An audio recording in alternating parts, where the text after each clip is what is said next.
সর্বোপরি ভোটের অধিকার, মানুষ যাতে নির্বিঘ্নে ভোট দিতে পারে সেই জন্য অন্তর্বর্তীকালীন সরকারের অধীন তত্ত্বাবধায়ক সরকারের ব্যবস্থা দেশনেত্রী বেগম খালেদা জিয়ার নেতৃত্বেই প্রথম সংস্কার করা হয়েছিল সংবিধানের।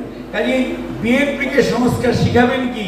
বিএনপি তো সংস্কারের ভিতর দিয়েই চলা একটি দল, কারণ বিএনপি জনগণের আশা আকাঙ্ক্ষাকে ধারণ করতে জানে।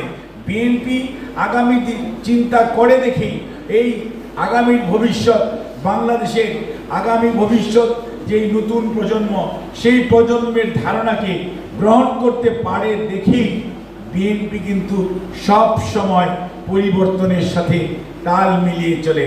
সেই জন্য বিএনপি কত দূরদর্শী চিন্তা করেছে 31 দফায় যে একটা প্রধানমন্ত্রী দুইটা, অর্থাৎ 10 বছরের বেশি থাকবে না। আপনারা এখন চিন্তা করতেছেন, বিএনপি চিন্তা করেছে ডিসেম্বর 2022 এবং জুলাই 2023-এ জনগণের সামনে উপস্থাপন করেছে। আজকে যারা সমালোচনা করেন বিএনপির, তাদেরকে বলবো সমালোচনা না করে ঐক্যবদ্ধ হন, কারণ ঐক্যবদ্ধ জাতি 5ই আগস্ট তৈরি করতে পেরেছিল 24-এ।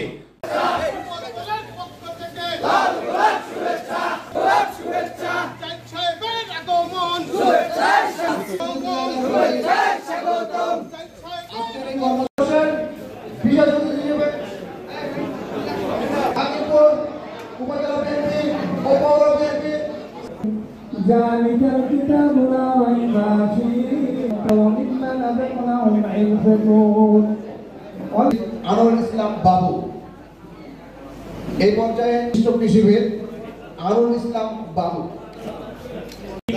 বিভিন্ন উপজেলা বিএনপির বিভিন্ন এবং পক্ষ থেকে শুভেচ্ছা এবং গত 30 নবাব বিতরণ করব হাকিমপুর উপজেলা।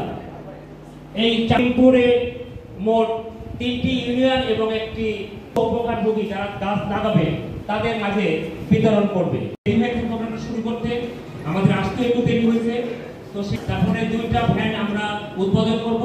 উদ্বোধন করার পরে একটা করে ইউনিয়ন যাবো, ওই ইউনিয়নের 9টা ওয়ার্ড কমপ্লিট হওয়ার পরে দ্বিতীয় রয়েছেন বিশিষ্ট কৃষিবিদ মোজাম্মেল হক খান।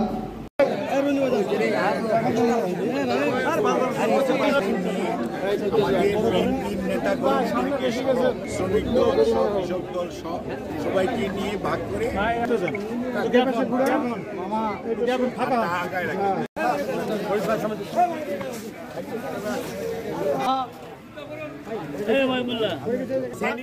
খবরের কাগজ, নিখাত, নির্ভীক, নিরপেক্ষ।